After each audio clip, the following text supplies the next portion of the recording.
네, 오늘은 수요 명저 낭독 레디컬 두 번째 시간입니다. 레디컬 교재 51페이지 인간의 실상부터 시작합니다. 연로하신 어느 설교학 교수님은 새로운 학기가 돌아올 때마다 학생들을 데리고 공동묘지를 찾곤 했다. 수십 개의 비석이 세워진 그곳에 서서 그분은 학생들에게 무덤을 바라보고 땅에 묻힌 이들이 살아서 벌떡 일어날 만큼 진심을 담아 메시지를 전해보라고 요구한다. 처음에는 당황스러워서 어색한 웃음을 짓던 학생들도 잠시 후 마음을 가다듬고 설교를 시작한다. 물론 성경적인 설교를 하는 학생은 없다. 하나하나 실패의 기록을 이어갈 뿐이다. 스승은 제자들을 돌아보며 복음의 핵심을 짚어준다. 묘지에 누운 시신들이 육체적으로 죽어 있는 것처럼 인간은 영적으로 이미 사망한 상태이며 하나님의 입에서 나오는 말씀을 통해서만 심령의 생기를 회복할 수 있다는 진리를 상기시키는 것이다.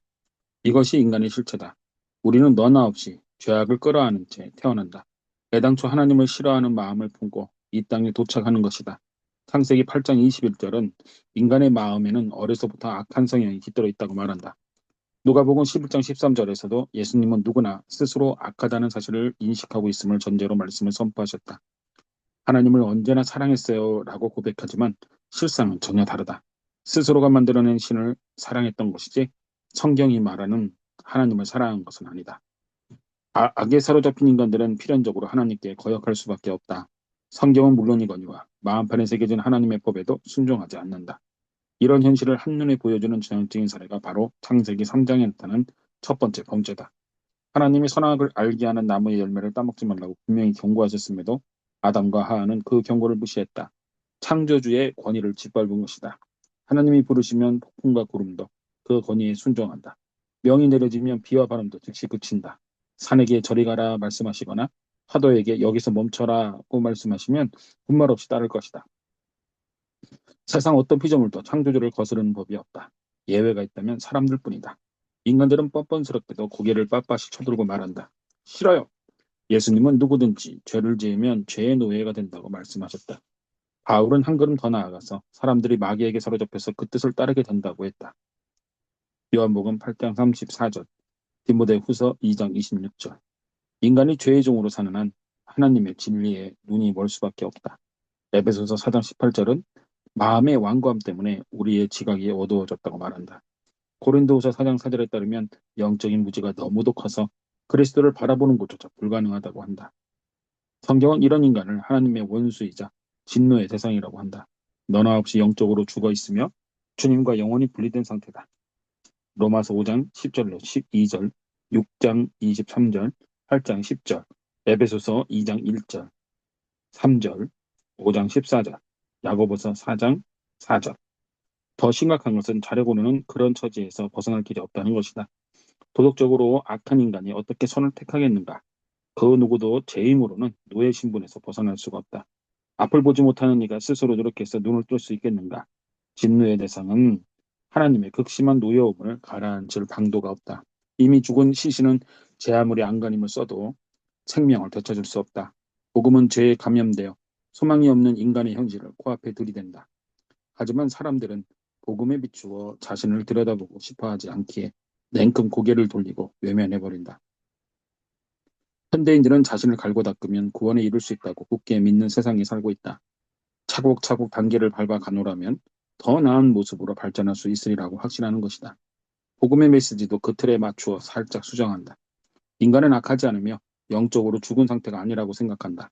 긍정적인 사고의 힘 운운하는 이야기를 들어봤는가? 마음만 먹으면 언제라도 더 나은 인간이 되어 더 멋진 인생을 살 수 있다는 주장이다. 하나님의 존재 이유도 거기에 있다. 내가 마음먹은 대로 실현되도록 돕는 것이 창조주의 역할이라는 것이다. 지금은 인생이 잘 풀리지 않지만 하나님의 사랑은 변함이 없으므로 내 삶을 바로잡아 주시려고 믿는 것이다.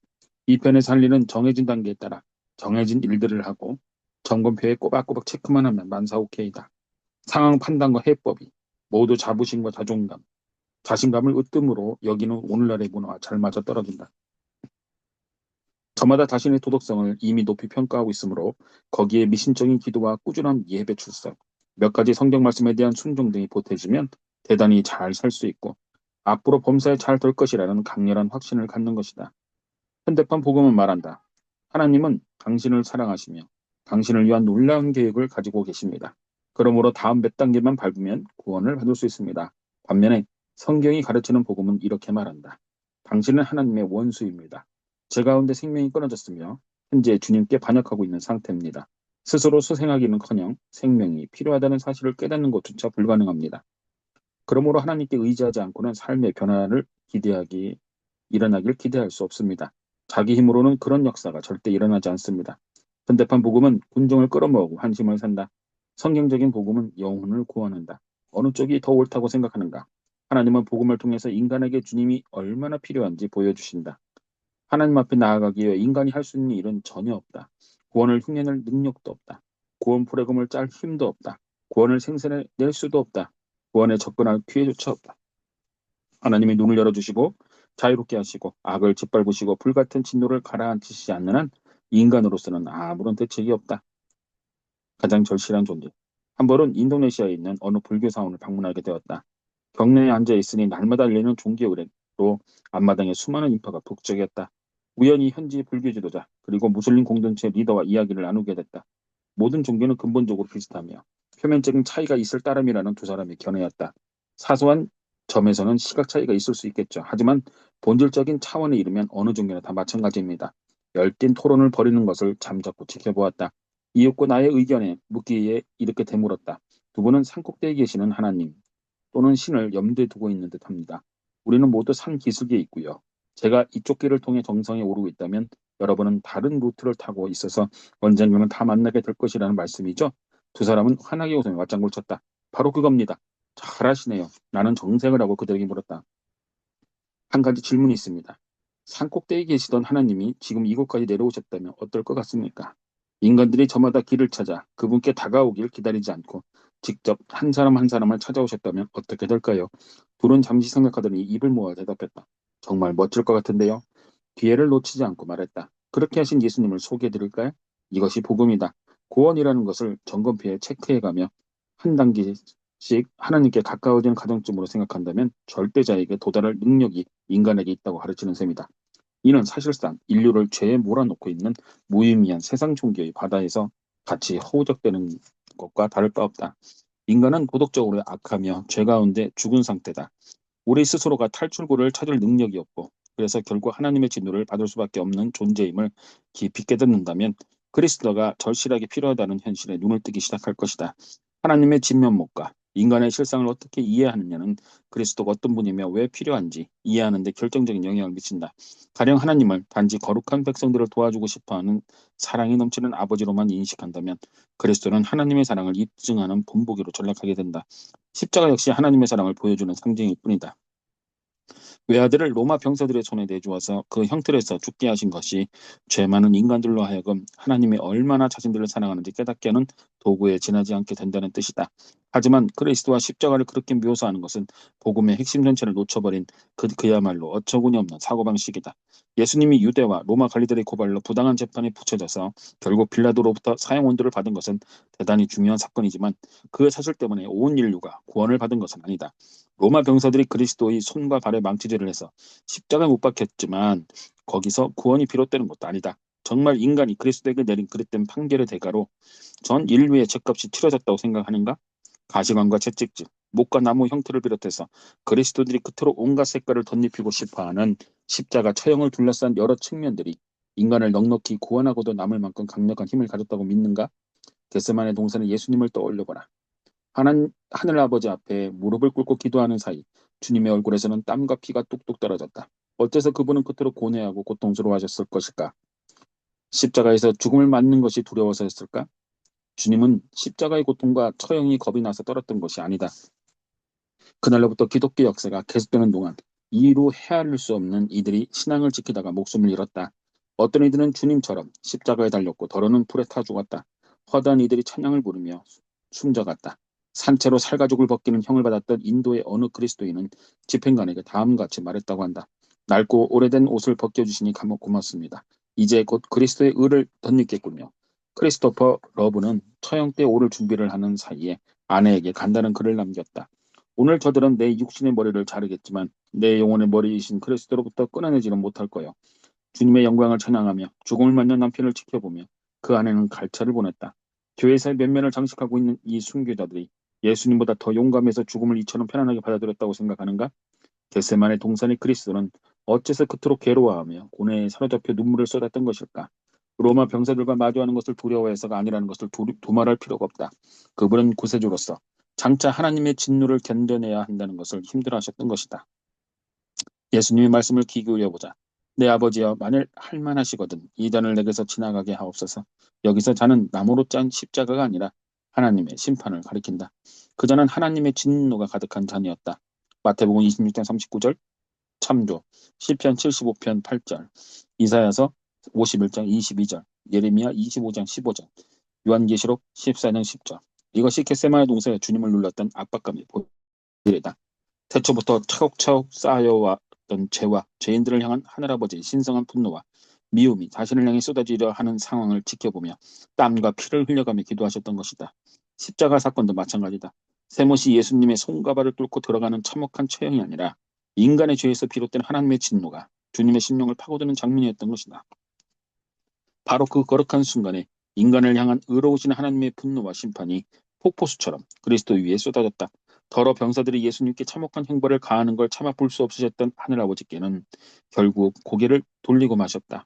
라고 이야기하는 이들이 있다. 그건 사실이 아니다. 하나님이 골고다를 외면하셨다면 독생자 예수님이 짊어지신 인류의 죄를 지켜보는 것이 끔찍해서였을 것이다. 어떤 설교자는 어마어마하게 크고 넓은 댐에서 불과 100m 남짓 떨어진 곳에 서 있는 장면을 상상해 보라고 한다. 만약 뚝이 터지게 되면 그 안에 있는 엄청난 물들이 모든 것을 집어삼키듯이 쏟아져 나올 것이다.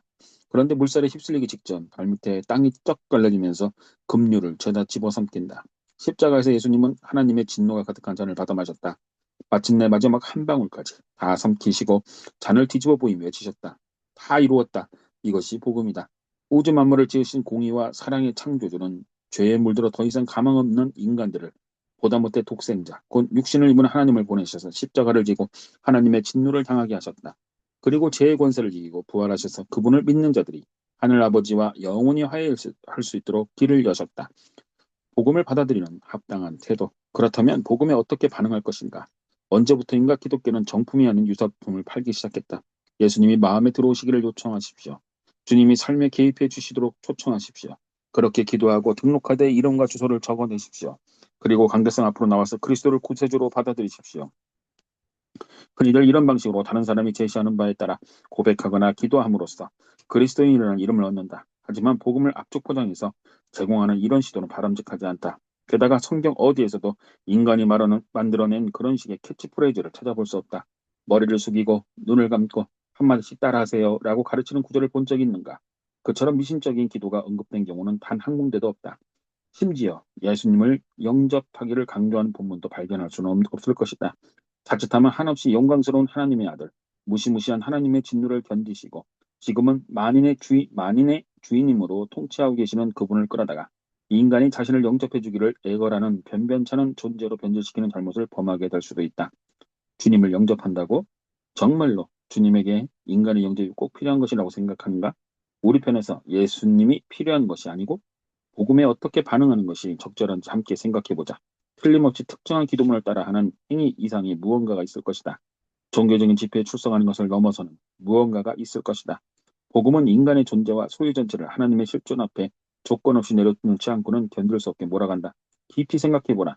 진정으로 그리고 분명하게 그리스도를 믿고 구원을 받았는가? 여기에 비추어 돌아보면 산상수훈 말미에 예수님이 하셨던 말씀은 성경 전체를 통틀어 마음을 가장 겸손하게 만드는 구절이다. 나더러 주여 주여 하는 자마다 다 천국에 들어갈 것이 아니요 다만 하늘에 계신 내 아버지의 뜻대로 행하는 자라에 들어가리라. 그날에 많은 사람이 나더러 이르되 주여 주여 우리가 주의 이름으로 선지한 노릇하며 주의 이름으로 귀신을 쫓아내며 주의 이름으로 많은 권능을 행하지 아니하였나이까 하리니 그때 내가 그들에게 밝히 말하되 내가 너희를 도무지 알지 못하니 불법을 행하는 자들아 내게서 떠나가라 하리라. 마태복음 7장 21절로 23절. 예수님은 지금 반종교적인 이들이나 무신론자 또는 불가지론자들을 대상으로 이야기하시는 것이 아니다. 이방인이나 이단 종파 추종자들에게 설교하신 것도 아니다.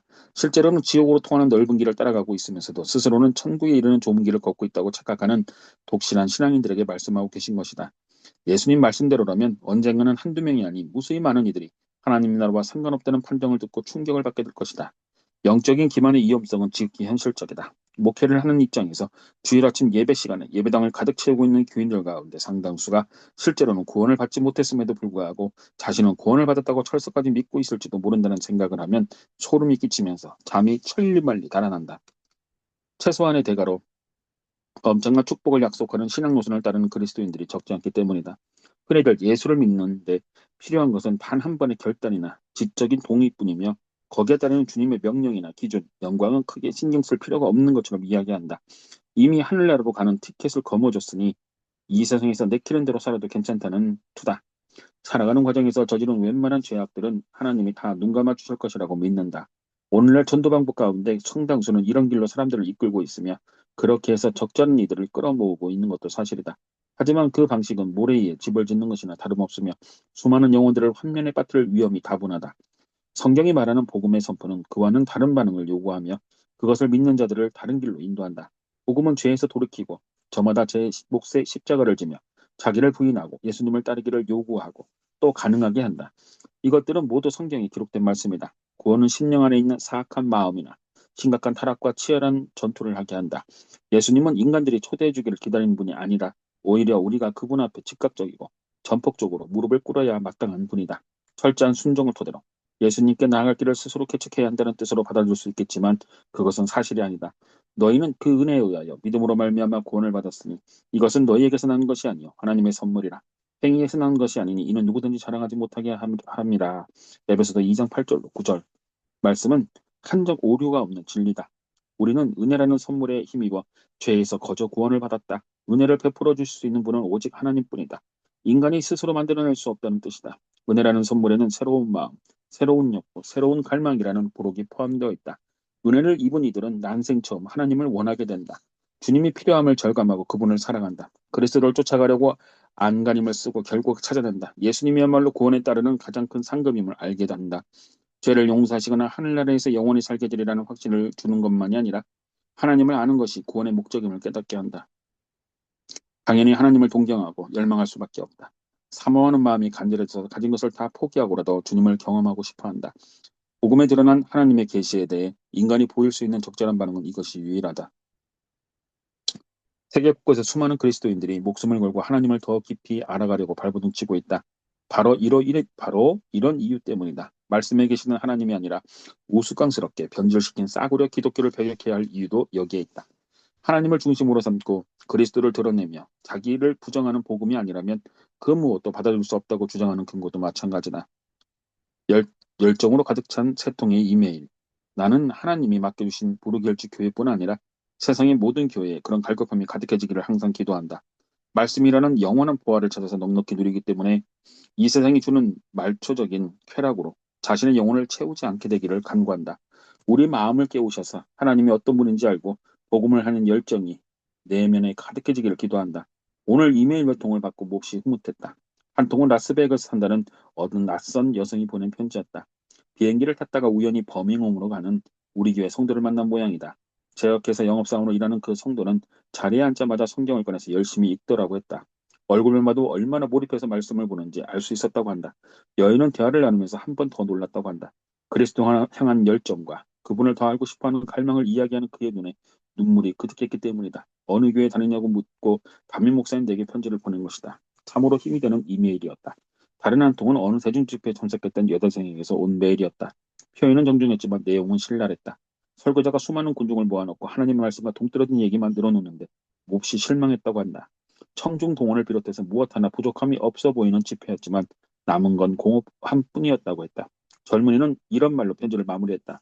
감동적인 연설을 하지 못할 바에는 설교 대신 하나님의 말씀을 있는 그대로 낭독하는 편이 더 나을 것이라고 생각합니다. 그러면 성령님께서 그 말씀을 통해 역사하시리라고 믿습니다. 스스로 훌륭한 설교자라고 확신할 수도 없거니와 교인들이 다른 사역자들의 설교를 두고 이러니 저러니 하도록 부추길 마음은 없지만 편지를 보낸 이가 하나님을 밝히 드러내는 말씀을 진정으로 사모하고 있는 것을 보며 무척 기뻤다. 세 번째는 얼마 전 시크릿 처치에 참석했던 한 성도가 보낸 메일이었다. 그는 하나님은 어떤 분이신가라는 주제를 가지고 하나님의 속성과 그 영광을 두루살피는 모임에서 큰 깨달음을 얻었다고 했다. 하나님을 깊이 알고 나니 그렇게 멋진 말씀을 혼자 간직하기 너무 아깝다는 생각이 들었노라고 했다. 그래서 우간다로 날아가 그곳의 교인들과 교회 지도자들에게 그 교리를 전하고 있다며 소식을 전해온 것이다.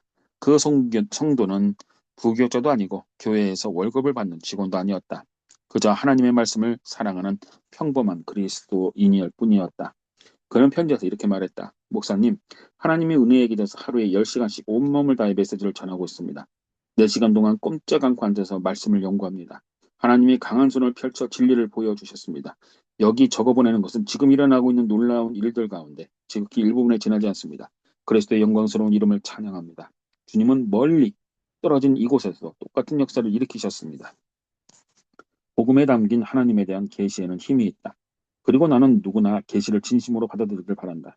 복음이 말하는 그리스도를 믿는다는 것은 무엇보다 새로운 마음을 받아들이는 것을 말한다. 죄에서 깨끗해졌을 뿐 아니라 하나님을 갈망하는 심령을 갖게 되는 것이다. 또는 하나님의 말씀을 향한 열정을 회복하고 그분을 알고 체험하는 것이 얼마나 소중한 일인지 깨닫게 되는 사건이 될 수도 있다. 챕터 3. 나를 버리는 데서 시작하라. 하나님의 권능에 의지하는 마음가짐의 중요성. 세계 최대 무슬림 국가 인도네시아에 있는 신학생들에게 말씀을 전한 적이 있었다. 그곳에서는 졸업을 하려면 반드시 이슬람 공동체 안에 교회를 세워야 했다. 그것도 새로 예수를 믿고 세례를 받은 교인이 30명이 넘어야 개척을 인정받을 수 있었다. 메시지가 끝나고 졸업생들이 하나하나 무대에 올라 학위증을 받았다. 겸손하지만 결혼한 표정을 하고 있는 젊은 목회자들을 보면서 나는 깊은 감동을 받았다. 모두가 교회 개척이라는 졸업 요건을 충족시킨 용사들이었다. 특히 무슬림 박해자들의 손에 목숨을 잃은 신학생 2명을 위한 묵념 시간은 졸업식 전체를 통틀어 가장 엄숙한 시간이었다. 이 학생들을 만나서 저마다의 사연을 듣게 된 것은 나에게 대단한 특권이었다. 라덴이라는 형제가 먼저 입을 열었다. 이글거리는 눈빛으로 자정을 둘러보며 강렬한 목소리로 이야기했다. 저는 그리스도인 되기 전에 싸움꾼이었습니다. 호신술과 유도를 포함해서 상대를 제압하는 기술을 꽤 익혔습니다. 고개를 끄덕이며 속으로 생각했다. 잘못 건드렸다간 큰일 나겠군. 라덴이 말을 이었다. 하루는 예수라는 이름조차 들어본 적이 없는 마을에 가서 복음을 전하게 됐습니다. 어느 집에 들어가 그리스도에 관해 이야기하고 있는데 때마침 그 마을에 주술사가 들이닥쳤습니다. 시골 마을에서는 아직도 주술사나 무당들이 저주와 주문 따위를 내서 공동체 전체를 주무르는 것을 쉽게 볼 수 있다. 주술사가 거칠게 시비를 걸었습니다. 한판 붙어보자는 얘기였습니다. 라든이 미소를 머금고 말했다. 마음 같아서는 당장이라도 뛰어나가 단숨에 때려 눕히고 싶었습니다. 하지만 문고리를 막 잡는 순간 주님이 싸우지 말라고 말씀하셨습니다. 하나님이 나를 위해 친히 나서시겠다는 겁니다. 라든은 밖으로 나갔다. 의자 하나를 가져다 주술사 정면에 놓고 앉으며 말했다. 나는 손가락 하나 까딱하지 않겠어. 하나님이 날 대신해서 싸우실 거요. 과연 무슨 일이 일어났을까? 라든은 당시의 상황을 이렇게 설명했다.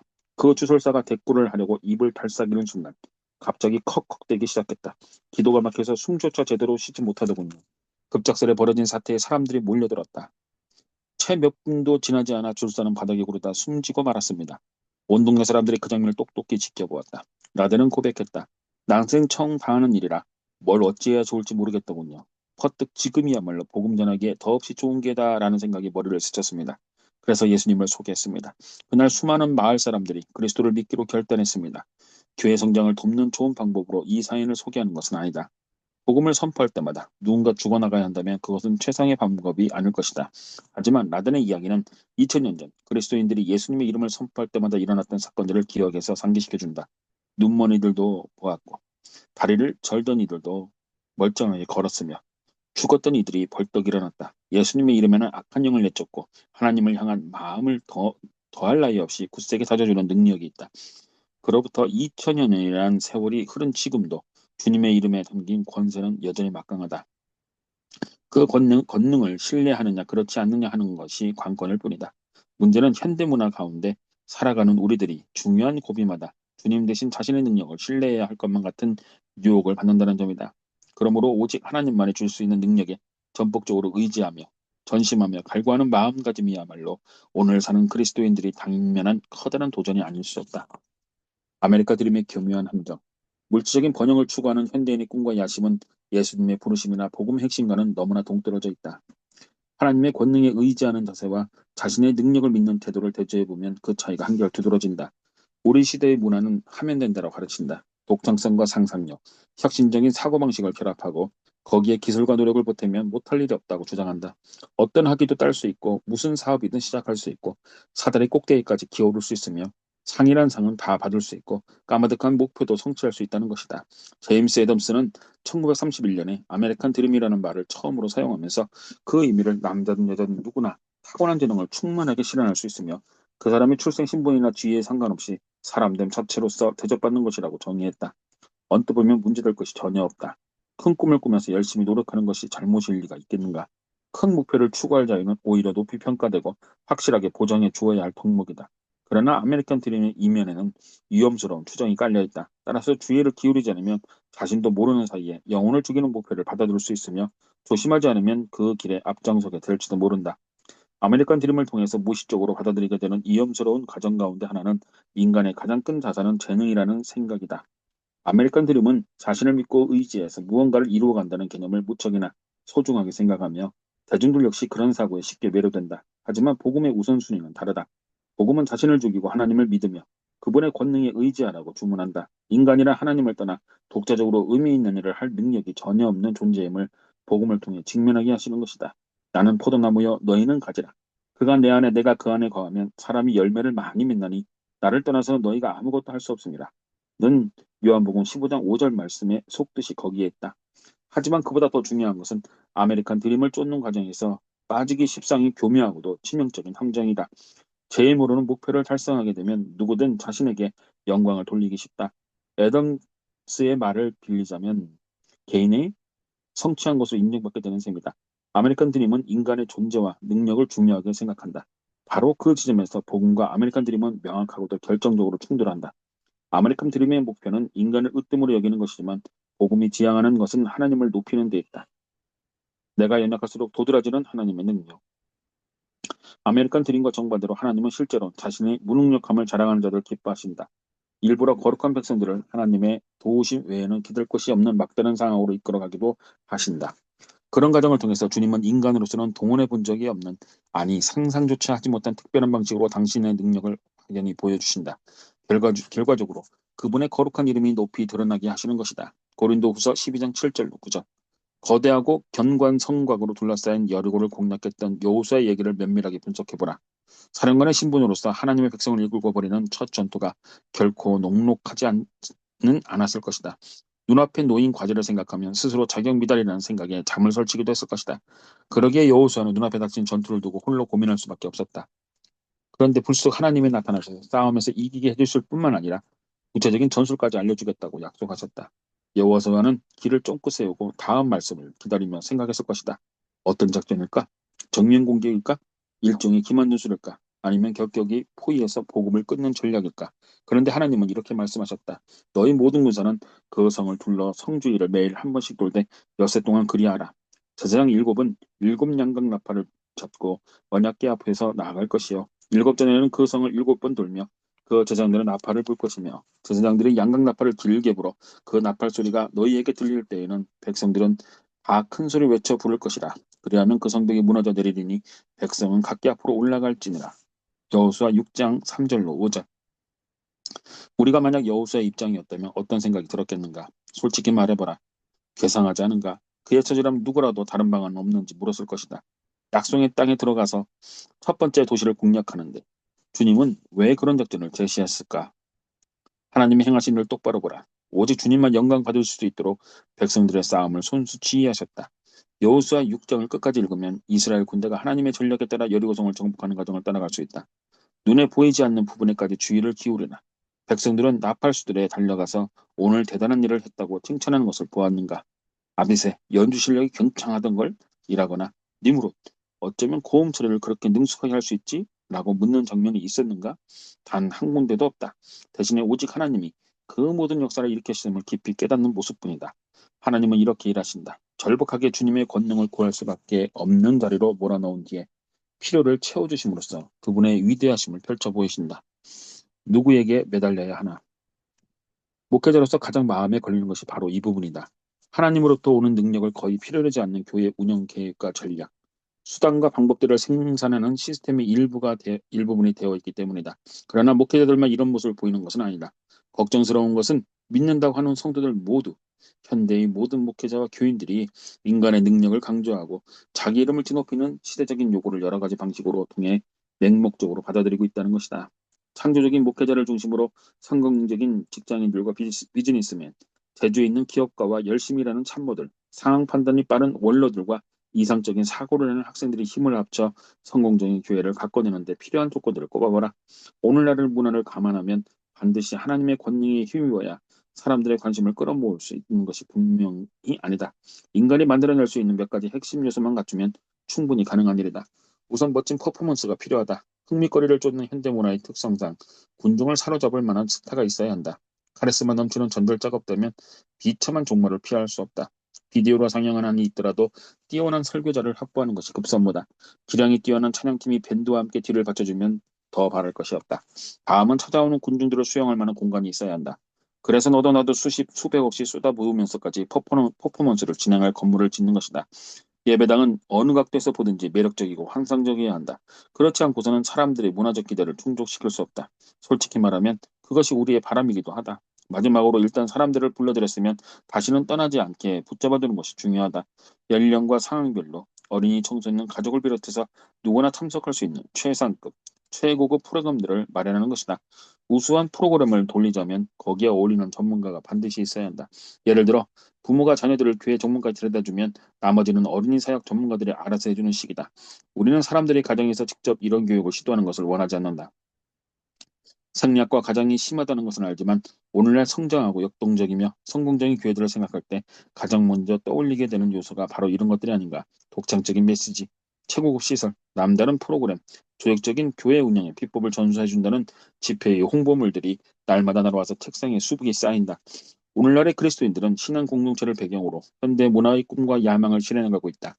인생의 다른 영역과 마찬가지로 교회에서도 주어진 자원을 적절히 활용하고 우수한 전력을 세우기만 하면 무엇이든 마음먹은 말을 이뤄낼 수 있다고 믿는 것이다.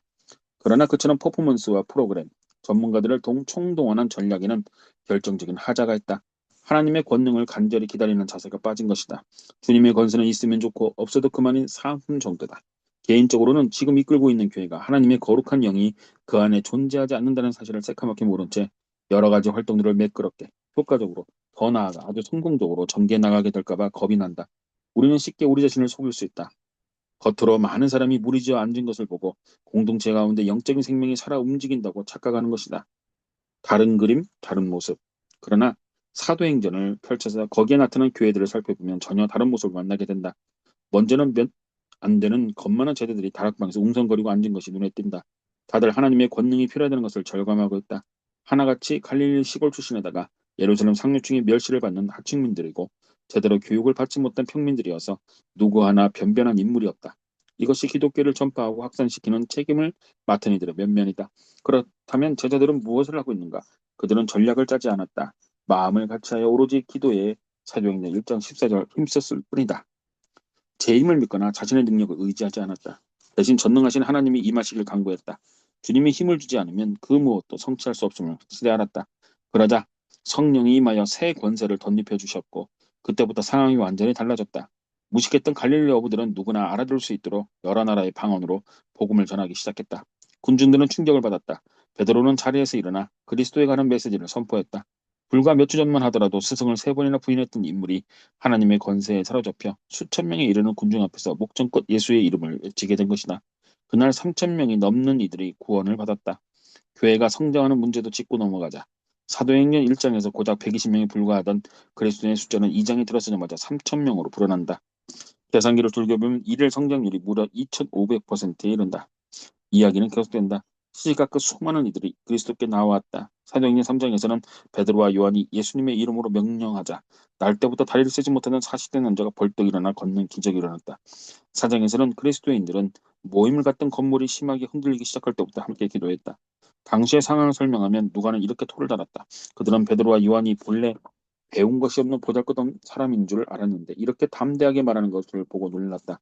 그리고 그들은 그 두 사람이 예수와 함께 다녔다는 사실을 알았지만 병고침을 받은 사람이 그들 곁에 서 있는 것을 보고는 아무 트집도 잡을 수 없었다. 사도행전 4장 13절로 14절. 하지만 이것은 서막에 불과했다. 사도행전 5장에서는 사도들의 손을 거쳐서 많은 표징과 놀라운 일이 백성 가운데 일어났다. 환자들의 병이 낫고 악한 영들이 쫓겨났다. 6장과 7장에 이르면 제자들이 위험한 일에 맞닥뜨리는 빈도가 점점 더 높아졌지만 하나님의 권능이 나타나는 사례도 그만큼 잦아졌다.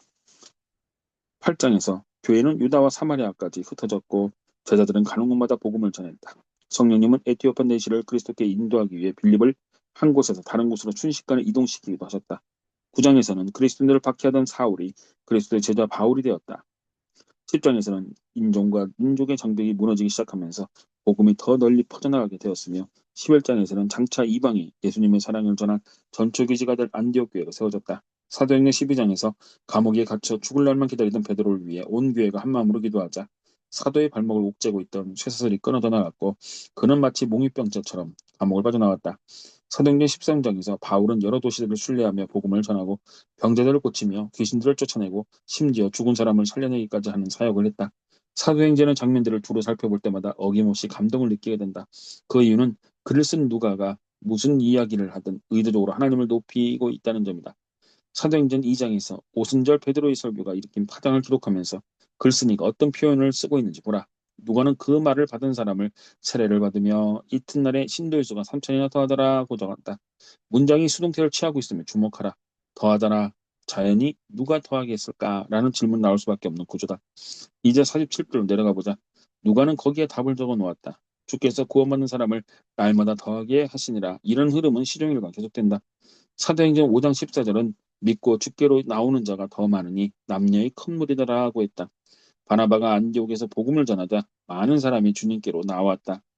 이어서 비시디아 안디옥에서도 이방인들이 듣고 기뻐하여 하나님 말씀을 찬송하며 영생을 주시기로 작정된 자는 다 믿게 되었다.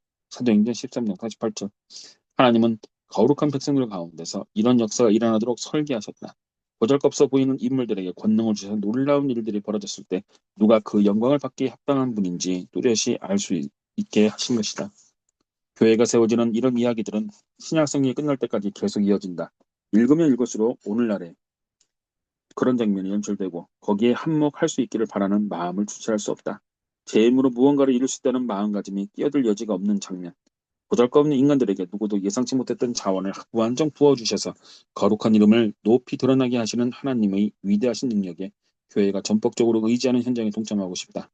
기꺼이 그 꿈의 일부가 되기를 소원한다. 더 크고 뛰어난 능력. 브룩 힐즈 교회의 담임 목사로 부임하게 되었을 때 깊이 고민하면서 가까운 이로 나눴던 이야기가 있다. 이 교회는 가진 것이 너무 많습니다. 은사도 많고 탤런트도 많고 리더도 많고 재정도 넉넉합니다. 그렇게 넉넉한 자원을 세상적인 목표를 달성하는 데 남용하지만 않는다면 하나님을 위해 열방을 뒤흔들 수 있을 것입니다. 하지만 돌아보면 그때의 생각이 악질할 만큼 잘못된 사고방식이었다. 알고 보면 교회가 가진 자원 따위는 중요한 것이 아니다. 무엇 하나 부족한 것이 없을 만큼 풍요롭지만 성령님의 능력이 힘입지 않으면 하나님의 영광을 위해 굵직굵직한 일을 해낼 힘이 전혀 없다고 해도 지나친 말이 아니다. 솔직히 말해서 이제는 생각이 완전히 달라졌다. 재능과 은사가 많은 인물이 없고 재정이 터무니없이 모자라도 성령님의 권능에 사로잡혀 있다면 주님의 영광을 위해 세상을 뒤엎을 수 있다고 믿는다. 성령님의 능력에 기대기만 한다면 단 한 달 사이에도 제 힘으로 100년에 걸쳐 쌓아 올린 것보다 훨씬 많은 일들을 이루어낼 수 있을 것이다. 하나님의 권능은 인간의 힘과 비교할 수 없을 만큼 크고 위대하다. 평범한 그리스도인, 탁월하신 하나님. 이런 사실이 현대 기독교에는 어떤 의미를 가지는지 생각해보자. 가령 하나님이 주님을 절박하게 구하는 대신 마음만 먹으면 무엇이든 다 이룰 힘이 있다는 인생 철학에 기대어서는 이들이 안타까워하시며 그분의 거룩한 능력을 보여주실 순간을 마냥 기다리고 계신다면 어떨까? 혹은 은혜가 넘치는 하나님이 주님을 간절히 구하며 삶의 최고 원리로 삼기를 원하는 자녀들에게 거룩한 임재를 강하게 드러내는데 온 힘을 기울이신다면 어떻게 될까? 조지 뮬러의 경우를 살펴보자. 뮬러는 영국 브리스톨에 있는 교회를 맡아 60년이 넘도록 돌봐왔던 목회자다. 우리에게는 고아원 사이로 더 널리 알려져 있기도 하다. 평생 10,000명이 넘는 고아들을 보살폈으니 그럴 만도 하다. 놀랍게도 그러나 의도적으로 뮬러는 시설 운영 자금을 보태달라고 여기저기 부탁을 하러 다니지 않았다. 대신 오로지 기도에 집중하면서 하나님의 공급해 주실 것을 믿었다. 조지 뮬러 전기를 읽다가 고아원을 시작하게 된 동기를 알고 충격을 받았다. 시설을 세운 첫 번째 목적은 부모 없는 아이들을 돌보는 것이 아니었다. 뮬러는 일기에 이렇게 적었다. 가난하기 짝이 없는 내가 누구에게 도움을 청하지 않고 오직 기도와 믿음으로 고아원을 설립해서 이끌어간다면 주님의 은총에 힘입어 아직 회심하지 않은 이들의 양심에 거룩한 역사의 실체를 보여주는 증거를 제시할 수 있을 것이다. 게다가 하나님의 자녀들에게는 신앙을 굳세게 하는 도구가 될 수 있다. 이것이 고아원을 세우려는 가장 큰 목적이다. 이 사역이 가장 중요한 목표는 나를 비롯하여 나와 함께 일하는 이들이 누군가의 도움을 구하지 않고 오직 기도와 믿음만으로 아이들의 모든 필요를 채우시는 하나님을 경험하고 이를 그분이 여전히 신실하게 우리의 기도를 들어주신다는 사실을 널리 알리는 데 있다. 밀러는 자신의 삶을 지켜보는 모든 이들, 그리스도인이든 비그리스도인에게 하나님이 자녀들의 필요를 신실하게 채우신다는 증거를 제시하는 방식으로 살기를 작정했다. 목숨을 걸고 위대하신 하나님께 의지했으며 결국 그분의 영광을 드높이는 삶을 살았다. 하나님은 속수무책으로 주님의 탁월한 섭리에 기대는 평범한 그리스도인들을 즐겨 쓰신다. 하나님은 철저하게 그분을 의지하며 그 이름을 높이는 데 헌신한 이들에게 언제든지 거룩한 능력을 베풀어 줄 채비를 갖추고 계신다. 하나님, 우리 아버지, 아이들에게는 뭐든지 주고 싶은 게 부모 마음이다. 지금 나는 인도의 어느 기차 안에서 이걸 쓰고 있다. 기차에서 내리면 곧바로 비행기를 타고 귀국할 예정이지만 그때까지 기다리는 것이 힘들다. 어서 아이들을 만나 하나하나씩 꼭 안아주고 마룻바닥을 뒹굴며 놀아주고 여기서 본 일을 자세히 들려주고 싶다. 물론 바다 건너에서 가져온 선물 보따리도 얼른 안겨줄 것이다. 아이들 역시 아빠에 대한 기대가 많을 것이 틀림없다. 선물만이 아니라 아빠가 보여줄 사랑과 관심을 바라고 있을 것이다. 아이들은 부모에 대해 기대할 뿐 아니라 갈구한다. 건전하지 못한 의존을 말하는 것이 아니라 단지 내가 그 애들의 아버지라는 이야기를 하고 싶은 것이다. 나는 아버지로서 아들, 딸이 구하는 것을 채워준다. 아이들 입장에서 그렇게 베풀어주는 것을 통해서 아빠가 얼마나 자신들을 사랑하는지 알게 된다. 그런 사랑을 기대하고 또 충족받을 수 있도록 더 깊이 아버지를 의지할 것이다. 이런 아버지와 아들의 관계는 누가복음 11장을 이해하는 데 큰 도움이 된다. 예수님은 이렇게 말씀하셨다. 너희 중에 아버지 된 자로서 누가 아들이 생선을 달라 하는데 생선 대신에 뱀을 주며 알을 달라 하는데 정갈을 주겠느냐. 너희가 악할지라도 좋은 것을 자식에게 줄 알거든. 하물며 너희 하늘 아버지께서 구하는 자에게 성령을 주시지 않겠느냐. 누가복음 11장 11절 13절. 누가복음 11장은 기도에 관한 예수님의 교훈이 실려있는 본문이다. 주님은 누구든지 아버지께 필요를 채워달라고 기도하면 그분의 예비하심이 얼마나 훌륭한지 알게 된다고 말씀하신다. 더 많이 공급해 주실수록 하나님을 아버지로 더 깊게 의지하게 될 것이라고 가르치신다. 예수님은 마태복음 7장에서도 비슷한 말씀하셨다. 너희가 악한 자로 좋은 것으로 자식에게 줄 알거든 하물며 하늘에 계신 너희 아버지께서 구하는 자에게 좋은 것을 주시지 않겠느냐. 마태복음 7장 11절. 두 본문의 말미가 어떻게 다른지 파악했는가? 누가복음은 하늘아버지께서 구하는 자에게 성령을 주시지 않겠느냐라고 말하는 반면 마태복음에서 하늘에 계신 너희 구하는 자에게 좋은 것으로 주시지 않겠느냐라고 묻는다. 개인적으로는 마태복음 쪽이 더 알아듣기가 훨씬 쉽다. 세상 아버지가 자식에게 좋은 선물을 주듯 하나님도 기도할 때마다 필요를 넉넉히 채우신다는 말씀이 아니겠는가? 그렇다면 어째서 누가복음 11장은 하늘아버지가 성령을 주신다고 이야기하는가? 성령님을 구하지 않으면 어떻게 되는가? 무언가 다른 것을 구한다면 어떻게 될 것인가? 예수님은 무슨 뜻에서 기도의 응답으로 하늘아버지가 성령을 주신다고 하셨는가? 여기에 대한 대답은 우리 삶 가운데 역사하시는 하나님의 영이 우리에게 얼마나 절실하게 필요하며 얼마나 위대한지 생각해 보면 된다. 이렇게 생각해 보자. 삶의 가파른 고비를 만나서 힘겨움은 씨름을 벌이고 있다고 하자. 자신이나 가까운 이들에게 비극적인 사건이 벌어지는 바람에 깊은 상처를 입었다. 그래서 하나님께 기도하며 위로를 구한다. 주님이 어떻게 하실 것인가? 주님은 단순히 위로를 베풀지 않으신다. 대신 위로하시는 성령님을 보내신다. 요한복음 14장 15절 19절. 문자 그대로 내면에 들어와 머무시면서 아픔이 다 가실 때까지 그리스도의 위로를 쏟아부어 주시는 것이다. 이번에는 일생일 때 중대한 결정을 앞에 두고 도움이 필요하다고 생각해보자. 전혀 다른 쪽으로 가는 두 갈래의 길이 나타나서 어느 편을 택하는 것이 최선인지 결정할 지침이 필요하다. 그래서 하나님께 도움을 구한다. 주님은 이래라 저래라 말씀하지 않으신다. 대신 인도자가 되어 대신은 성령님을 보내신다. 요한복음 16장 13절. 그분은 그리스도인의 중심에 거하시면서 어떤 결정을 내려야 할지 알려주실 뿐만 아니라 그럴 수 있는 힘까지 공급해 주시는 것이다. 분별이 필요할 때는 지혜의 성령님을 보내주신다. 힘이 필요하면 능력의 성령님을 부어주신다. 사랑, 희락, 화평, 오래 참은 자비, 양성, 충성, 온유, 절제를 강구할 때도 성령님을 보내셔서 그 모든 열매가 생활에 나타나게 하신다. 성령님은 위로자이자 도움이시며 우리의 내면에 살아계신 하나님의 임재 그 자체다. 이것이 기도하는 이들에게 베푸시겠다고 하신 주님의 엄청난 약속이다. 기도로 선물을 구하면 하나님은 아예 선물을 주는 분을 보내신다. 보급품을 요청하면 생산자를 직접 확인하신다. 돈을 달라고 한청하면 현찰이 아니라 은행을 통째로 주신다. 가만히 생각해보면 참 뻔뻔스러운 일이다. 그렇지 않은가? 하나님께 가서 이렇게 말씀드려 생각해보자. 하나님, 세상을 움직이시고 수많은 피조물을 먹여 살리느라 분주하실 줄 압니다. 하지만 제 인생에 이러저러한 문제가 생겼습니다. 그리고 죄송하지만 잠시 머물다 사라지는 위로는 달갑지 않습니다. 잠시 도움을 주다 사라지는 인도하심도 원치 않습니다. 그러니까 하나님이 친히 오셔서 제 안에 살면서 저와 동행해 주시지 않겠습니까? 우주의 하나님께서 직접 오셔서 인간의 내면에 자리하시라고 부탁하다니 너무 심한 게 아닐까? 그러나 말씀에 따르면 하늘날 아버지, 그런 우리의 기도를 반가워하시며 자신을 주시길 기뻐하신다. 주님은 거룩한 권능을 베푸셔서 이 세상을 사는 동안 그분의 뜻을 이루는 데 필요한 모든 자원을 우리에게 허락하신다. 예수님이 요한복음 14장에서 성령을 보내시겠다는 말씀을 하시기 전에 저들에게 주셨던 약속의 핵심이 바로 여기에 있다.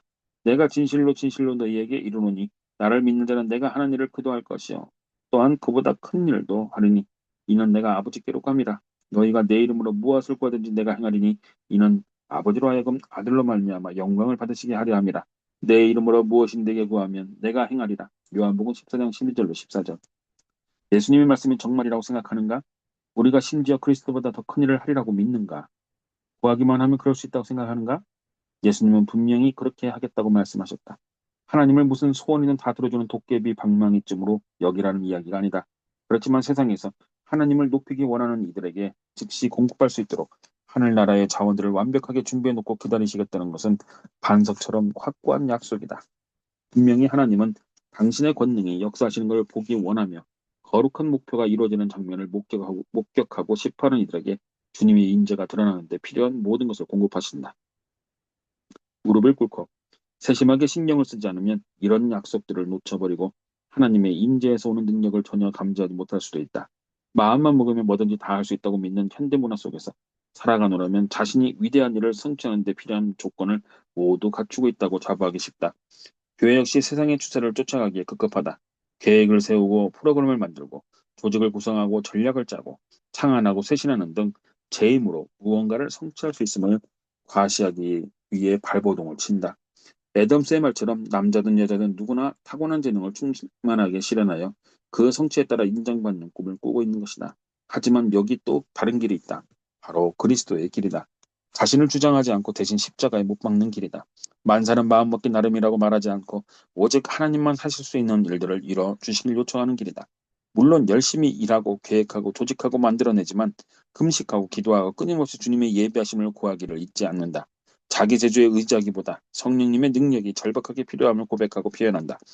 하늘아버지를 세상에 널리 알리고 높일 수 있도록 예수님이 거룩한 애들이 구하는 모든 것을 채워주시리라고 믿는다. 스스로 자신을 돌아보라. 지금 하나님의 영을 간절히 구하는 삶을 살고 있는가? 당신이 출석하는 교회에서 그런 절박함을 찾아볼 수 있는가? 어째서 인간의 능력에 비추어 기독교를 생각하는가? 어째서 스스로 가진 자원을 토대로 교회를 바라보는가? 예수님을 죽음에서 다시 살리신 분의 권능이 그리스도인의 중심에 그대로 살아 움직이고 있지 않은가? 제 힘으로 어찌 해보려고 안간힘을 쓸 이유가 없다는 말이다. 무엇보다 시급한 것은 밤낮 없이 전능하신 하늘 아버지 앞에 무릎 꿇고 감히 상상조차 할 수 없는 일들을 이루게 하여 주셔서 주님의 영광을 높일 수 있도록 우리 안에서 그리고 우리를 통해 성령님의 능력이 나타나게 해주시길 간구하는 일이다. 그럴 때 비로소 저마다 스스로 생각하는 것보다 훨씬 큰 목적, 다시 말해 오직 성령님의 권능에 힘입어야만 이룩할 수 있는 목적을 위해 지음을 받았다는 사실을 깊이 깨닫게 될 것이다. 챕터 4. 하나님의 원대한 목표. 세상을 지으신 하나님의 목적. 태초부터 지금까지. 그때 그 자리가 지금까지 뚜렷하게 기억난다. 가정집 서재였는데 나는 어느 교회의 지도자들과 함께 모임을 가지고 있었다. 평소에 우리 부부를 극진히 아껴주고 기도해주고 후원까지 보내주던 교회여서 아주 친숙한 분위기였다. 내 옆에는 담임 목사가, 맞은편에는 집사 2명이 앉아있었다. 그날은 토요일 저녁이었는데 다음날 아침 주일 예배에서 설교를 해달라는 요청을 받은 상태였다. 편안히 앉아 대화를 나누는 도중 누군가 우리 부부의 근황을 물었다. 자연히 당시에 살고 있던 뉴올리언스에서 도시 목회를 하고 있다는 얘기가 나왔다. 빈곤과 조직폭력에 시달리는 빈민가의 상황을 전하고 갖가지 중독 증상과 힘겨운 씨름을 벌이고 있는 노숙자들의 처지를 설명했다. 아울러 요즘 들어 하나님이 세계 곳곳에서 사역할 기회도 주셨다고 말했다. 전통적으로 기독교에 대해 적대적이었던 지역 주민들이 복음에 대해 마음을 열기 시작했다고 막 전했다. 그리고 도시 목회가 됐든 해외 선교가 됐든 하나님이 가장 어렵고 까다로운 곳에서 그분의 백성들을 불러 모으고 계시는 것이 아닌가 싶다고 말했다. 잠시 말을 멈추고 반응을 살폈다. 다들 나만큼 감격스러워할 줄 알았다. 얼마간 어색한 침묵이 흐른 뒤에 집사 가운데 한 명이 내게 시선을 고정시킨 채 의자 등받이에 몸을 깊이 묻으며 말했다. 어려운 곳에서 대단한 일을 하시는 것을 알겠습니다만 굳이 제 의견을 물으신다면 차라리 하나님이 그런 인간들을 싹 쓸어다가 지옥에 쳐넣어 버리시면 좋겠습니다. 귀를 의심했지만 분명히 그렇게 말했다. 얼마나 충격을 받았던지 입이 떨어지지 않았다. 어떻게 대꾸해야 할지 알 수가 없었다. 무슨 말이든 해야겠는데 할 이야기가 없었다. 싹 쓸어버린다? 그것도 모자라 지옥에 쳐넣는다? 잠깐 정적이 감돌았지만 마치 아무 일도 없었다는 듯 이내 대화가 이어졌다. 계속되는 이야기들은 점입가경이었다. 다음날 교회로 가서 예배에 참석했다. 담임 목사가 일어나서 환영 인사를 했다. 다짜고짜 미국에 살고 있다는 것이 얼마나 감사한지 모르겠다는 말로 이야기를 시작했다. 애국심을 강조하는 열정적인 연설이 한참이나 계속됐다. 도대체 왜 예배 시간에 그런 말을 하는지 알 수 없었다. 다음 몇 분 동안은 미국이 아니라면 세상 어디에 가서도 살고 싶지 않다는 말이 이어졌다. 여기저기서 아멘을 외치는 소리가 터져나왔다. 국수주의적인 열기가 예배당을 뜨겁게 달궜다. 혹시 다음 수가 국가재청이 아닌지 걱정스러울 지경이었다. 마침내 내 차례가 되었다. 나는 강단에 올라서서 복음을 들고 열방을 향해 나가라는 메시지를 전했다. 설교를 마치고 내려오자 담임 목사가 회중 앞에 서서 예배를 마무리하며 말했다. 데이비드 목사님이 뉴올리언스와 세계 곳곳에서 하고 계신 일에 우리 모두 깊이 감동을 받았습니다. 그처럼 참담한 지역에서 섬기는 모습을 보니 우리들 역시 고무되는 것 같습니다. 그리고 앞으로도 계속 후원금을 보내드리겠습니다. 우리들까지 그런 곳에 갈 수는 없는 노릇이니까요. 그것이 끝이 아니었다. 이전 교회에서 목회할 때 일본에서 일하던 선교사님이 오셨던 것이 생각납니다. 강고 시간에 제가 성도들에게 말했습니다. 이분께 성경을 보내지 않는 분은 잘 기억해 두었다가 그 자녀를 일본 선교사로 보내주시기를 간구했다고요. 맙소사. 그렇다면 복음을 들고 문나라와 백성들을 향해 나가는 징벌을 받게 하겠다고 교인들을 협박했다는 말인가?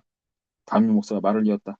그랬더니 헌금이 많이 나와서 넉넉한 후원금에 노트북 컴퓨터까지 사드릴 수 있었습니다. 공갈이 제대로 먹혀든 모양이었다. 예배가 끝나기 무섭게 아내와 함께 차를 몰고 집으로 돌아왔다. 방금 전에 일어난 일이지만 도무지 믿을 수 없었다. 분노와 서글픔, 실망과 혼란이 뒤섞여 용서넘쳤다. 하지만 지난 24시간 동안 일어났던 일을 차근차근 정리하기 시작하면서 충격적이만치 두려운 사실에 직면하게 되었다. 그 집사 목사는 오늘날 교회 내 존재는 대다수 그리스도인들이라고 생각하고 있지만 감히 표현하지 못하는 이야기를 과감하게 드러낼 수도 있지 않은가. 그들의 말이 다소 거칠게 들렸을지라도 현실을 있는 그대로 반영하고 있는지도 모른다. 복음이 들어가야 소외된 지역의 현실을 외면하고 더 안락한 환경을 가꾸고 누리는데 골몰하는 거짓 그리스도인들이 얼마나 많은가. 현재의 상황에 안주해서 하나님이 제3세계에 가서 살라고 명령할 수 있다는 가능성을 단 한 번도 심각하게 고려해보지 않은 이들은 또 얼마나 많은가. 그리고 얼마나 자주 자신이 갈 필요가 없는 조건이 열악한 나라에서나 대신 사역하는 선교사들에게 즐거이 후원금을 보내고 있는가. 하나님이 자녀들을 잘 키워주셔서 설령 영원히 돌아오지 못할지라도 과감히 고향을 떠나 선교지로 나가게 해달라고 기도하는 부모가 몇 명이나 되겠는가. 복음을 들고 기독교의 적대적인 나라의 백성들을 찾아가는 일에 삶을 들인 이들이 얼마나 되겠는가. 차라리 하나님이 그런 인간들을 다 싹 쓸어다가 지옥에 쳐넣어 버리시면 좋겠다는 이야기를 대놓고 할 만큼 뻔뻔스러운 그리스도인은 많지 않겠지만 그리스도를 모르는 이들에게 복음을 전하지 않는다면 그들은 결국 어디로 가겠는가. 예수님 우리들어 가라고 명령하신다. 창조주께서는 땅끝까지 복음을 전하게 하시려고 한 사람 한 사람을 지으셨다. 하나님이 세우신 이런 목적에 철저하게 헌신하지 않는다면 우리가 믿고 있는 기독교는 성경이 가르치는 기독교가 아니다. 인간을 지으신 하나님의 원대한 목적. 창조주가 인간을 지으신 까닭이 무엇이었을까 깊이 생각해보라. 하나님은 스스로 존재하는 우주 만물의 주인이심으로 당연히 조금도 부족한 것이 없으셨다. 그렇다면 어째서 인간을 만드신 것일까? 하나님의 마음과 동기를 완벽하게 파악할 수 있다는 착각에 빠지고 싶지는 않지만 주님의 길을 지나치게 단순화시킬 마음도 없다. 하지만 인간을 지으신 까닭만큼은 하나님이 비교적 뚜렷하게 말씀해 주신 듯하다. 하나님은 인류사가 시작되는 순간부터 이중적인 목적을 가지고 있었음에 틀림없다. 우선 하나님은 그분의 은혜를 만끽하고 누리도록 인간을 지으셨다. 주님이 빚어진 다른 피조물과 달리 인간은 그분의 형상대로 창조되었다. 창세기 1장 26절 27절 하나님과 친밀한 관계를 맺고 그것을 누릴 능력을 가진 것은 사람뿐이다. 그런 관계를 묘사하기 위해 성경이 처음으로 동원한다는 복이다. 하나님은 인간에게 복을 주셔서 그분의 은혜를 마음껏 누리게 하셨다. 하지만 이야기는 거기서 끝나지 않는다. 복을 주시고 나서 곧바로 생육하고 번성할 땅에 충만하라. 땅을 정복하라. 바다의 물고기와 하늘의 새와 땅에 움직이는 모든 생물을 다스리라. 창세기 1장 28절 명령을 내리셨다. 하나님은 특별한 뜻을 가지고 당신의 형상을 따라 인간을 창조하셨다. 그리고 그런 인간으로 이 세상 가득 채우기를 바라셨던 것이다. 이처럼 하나님은 인간을 지으시면서 관계 가운데서 거룩한 은혜를 만끽할 뿐 아니라 그분의 영광을 땅끝까지 알리기를 기대하셨다. 복잡할 거 없다. 은혜를 누리고 그분의 영광을 널리 펼치는 것이 인간의 존재의 이유다. 이것이 인류의 창조 과정을 기록한 창세기 1장에 들어있는 두 가지 목적이다. 아울러 성경 전체의 토대가 놓인 셈이다. 성경 문학의 장르마다 그리고 성경 역사의 장면마다 거룩한 백성들에게 은혜를 쏟아부어서 그분의 영광을 민족들에게 드러내게 하시는 하나님의 모습을 볼 수 있다. 창세기 12장에서 하나님은 아브라함에게 내가 너로 큰 민족을 이루고 내게 복을 주어 내 이름을 창대하게 하리니 너는 복이 될지라고 말씀하셨다. 거룩한 백성을 조성하신 것이다. 그리고는 아브라함에게 주신 언약을 더 심오한 목적과 연계시킨다. 땅의 모든 족속이 너로 말미암아 복을 얻을 것이다. 창세기 12장 2절로 3절. 하나님은 아브라함에게 풍성한 복을 주셨지만 그것은 어느 한 개인을 위한 선물이 아니었다. 아브라함에게 복을 베푸신 것은 그로 하여금 세상 모든 민족들에게 주의 복음이 축복이 전해지는 통로가 되게 하신 것이다. 주님은 아브라함에게 하나님의 영광을 널리 펼치면서 그 은혜를 마음껏 즐기라고 말씀하셨다. 이스라엘 백성들을 이집트의 종살이에서 해방시키는 과정에서 하나님이 어떻게 영광을 받으셨는지 돌아보라. 출애굽에 나서자마자 하나님은 백성들을 홍해 쪽으로 이끄셨다. 이집트 군대가 추격해오자 그들은 달리 피할 데가 없었다. 그렇게 인도하신 하나님의 속도를 살펴보자. 내가 그와 그의 온 구대로 말미암아 영광을 얻어 애국 사람들이 나를 여호와인 줄 알게 하리라. 출애굽기 14장 4절. 하나님은 이 목적을 이루시기 위해 바다를 가르시고 백성들이 마른 땅을 밟고 지나가게 하셨다. 그리고 다시 물을 합쳐 뒤따라 들어온 이집트 병사들을 삼켜버리게 하셨다. 이스라엘 백성을 추격하던 이집트인들뿐만 아니라 문나라의 백성들이 모두 여호와가 주님이시며 그분은 자기 백성을 구원하신다는 사실을 깨닫게 되었다. 하나님은 기적적인 방법으로 백성들을 인도하셔서 손수 이루신 구원의 역사를 온 천하에 두루 알리셨다. 이번엔 다른 본문을 살펴보자. 구약 성경에 나오는 사드락과 메삭과 아벳느고의 얘기다. 사랑의 하나님은 어째서 새 히브리 청년들이 맹렬하게 타오르는 불구덩이에 던져지는 것을 보고만 계셨을까? 주님은 목숨을 걸고 당신을 섬기는 자녀들을 이렇게 대하셔도 되는 것인가? 결과가 이래서야 어떻게 하나님 편에 설 수 있겠는가? 그리스도인이라면 누구나 이 본문을 읽고 감동을 받지만 정작 핵심을 놓치는 경우가 많다. 느부갓네살이 말하 이르되 사드락과 메삭과 아벳느고의 하나님을 찬송할지로다. 그가 그의 천사를 보내사 자기를 의뢰하고 그들의 몸을 바쳐 왕의 명령을 거역하고 그 하나님 밖에는 다른 신을 섬기지 아니하며 그에게 절하지 아니한 종들을 구원하셨도다. 그러므로 내가 이제 조서를 내리노니 각 백성과 각 나라와 각 언어로 말하는 자가 모두 사드락과 메삭과 아벳느고의 하나님께 경솔히 말하거든 그 몸을 쪼개고 그 집을 걸음터로 삼을지니 이는 이같이 사람을 구원할 다른 신이 없음이라 하더라. 다니엘 3장 28절 29절. 누구든 자신에게 절을 해야 한다고 선포했던 그 왕이 이제는 하나님께 거역하는 말을 하는 데는 몸을 쪼개겠노라고 선언하고 있다. 새 젊은이가 맹렬히 타는 불고덩이에 던져지도록 내버려 두신 까닭은 이마에 땀 한 방울 맺히지 않은 채 다시 건져낼 계획을 세워두셨기 때문이었다. 뿐만 아니라 이 일을 통해 이방 왕조차 사드락과 메삭과 아벳느고의 하나님이야말로 세상의 모든 언어로 찬양받으시기에 합당하신 분임을 알게 되었다. 하나님의 목적은 거룩한 백성들을 축복하셔서 그분의 선하심과 위대하심이 온 천하에 드러나게 하는 데 있다. 이러한 본문은 구약성경 전반에 걸쳐 수없이 되풀이된다. 시편만 하더라도 하나님이 그 이름을 위하여 거룩한 백성들을 인도하시며 복을 내려주셔서 주님의 구원을 모든 민족에 알리셨다고 노래한다. 선지자의 글도 마찬가지다. 하나님이 백성들에게 자비를 베푸셔서 그분이 참된 주인이심을 세상이 알게 하신다는 것을 아름답게 묘사하고 있다. 시편 23편 3절, 67편 1절로 7절, 이사야 43장 1절로 13절, 에스겔서 36장은 깜짝 놀랄 만한 내용을 담고 있다. 하나님은 친히 이스라엘 백성들 사이에서 행하시는 일들을 말씀하셨다. 우선 저들이 주님을 거역하여 그 지은 죄를 지적하시고 그럼에도 불구하고 그 가운데 역사하시는 이유를 설명하셨다. 그러므로 너는 이스라엘 족속에게 이르기를 주 여호와께서 이같이 말씀하시기를 이스라엘 족속아 내가 이렇게 행함은 너희를 위함이 아니요 너희가 들어간 그 여러 나라에 더럽힌 나의 거룩한 이름을 위함이라. 여러 나라 가운데 더럽혀진 이름 곧 너희가 그들과 더럽힌 나의 큰 이름을 내가 거룩하게 할지라. 내가 그들의 눈앞에서 너희로 말미암아 나의 거룩함을 나타내리니 내가 여호와인 줄을 여러 나라 사람이 알리라. 에스겔 36장 22절 23절. 얼마나 놀라운 말씀인가.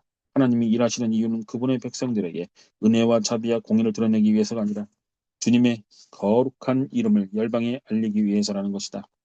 역사를 통해 수많은 글들을 통해 그리고 구약 성경을 통해 나타난 하나님의 보편적인 목적은 신약 성경으로 면면이 이어진다.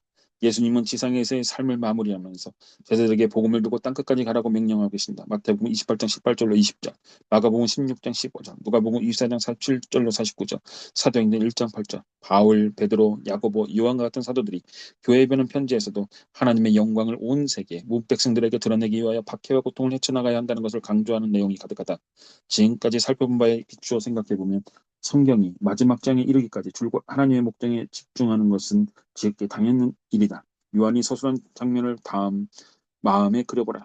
이 일 후에 내가 보니 각 나라와 족속과 백성과 방언에서 아무도 능히 살 수 없는 큰 무리가 나와 흰옷을 입고 손에 종려가지를 들고 보좌 앞과 어린 양 앞에 서서 큰 소리로 외쳐 이르되 구원하심이 보좌에 앉으신 우리 하나님과 어린 양에 있도다. 요한계시록 7장 9절로 10절. 우주의 역사하셨던 순간부터 하나님의 목적은 단 하나, 거룩한 백성을 축복하셔서 모든 민족들이 그분을 구원을 보고 영광을 돌리게 하려는 것이었다. 그리고 결국 그 목적은 달성될 것이다. 나라와 부족, 민족과 언어권을 가리지 않고 무수한 이들이 하나님의 보좌를 둘러싸고 엎드려 경배하며 구원의 은총을 베풀어 준 주님을 찬양하고 있다. 이것이 성경에 나타난 최종적이며 궁극적이고 전폭적이고 영광스럽고 확실하고 분명하다 못해 압도적인 하나님의 목적이다. 하나님은 거룩한 백성들에게 아낌없이 은혜 베푸셔서 그들의 주님의 영광을 땅 위에서 사는 모든 믿들을 확장시키도록 하셨다. 성경의 첫장부터 마지막 장까지 이 기본적이고 근본적인 진리가 두루스며 들어있다. 그럼에도 불구하고 이 시대 그리스도인들은 하나님의 커다란 목적을 무의식적으로 외면하고 있는 것은 아닌가 하는 의구심이 든다. 기도합니다. 하나님 아버지 감사합니다. 오늘 레디컬 아버지의 두 번째 시간 낭독했습니다. 하나님, 오늘 낭독한 이야기들 중에 하나님의 뜻이 어, 저희 입술과 또 저의 귀에 들린 대로 하나님 아버지에서 심령 깊이 새기게 하시고, 하나님 아버지 또 저에게 말씀하시고 순종할 것이 있으면 깨닫게 하시고 그대로 순종해 나가는 믿음의 제가 될 수 있도록 도와주옵소서. 하나님 아버지 높으신 뜻을 저희들이 잘 알지 못하지만 하나님 아버지 또 그러나 성령께서 깨닫게 해주심으로 저희들이 오직 순종하며 나아가는 믿음의 사람들로 한 사람 한 사람 세워주기를 원합니다. 함께 하셔 도신 예수 그리스도의 이름으로 감사하며 기도합니다. 아멘.